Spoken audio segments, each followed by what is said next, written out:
আমি সরাসরি ঘটনাস্থল থেকে বলতেছি।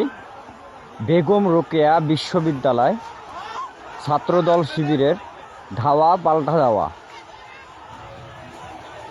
রংপুরে বেগম রোকেয়া বিশ্ববিদ্যালয় ক্যাম্পাসে ছাত্রদল ও শিবিরের নেতাকর্মীদের ভিতরে ধাওয়া পাল্টা ধাওয়ার ঘটনা দেখা গিয়েছে।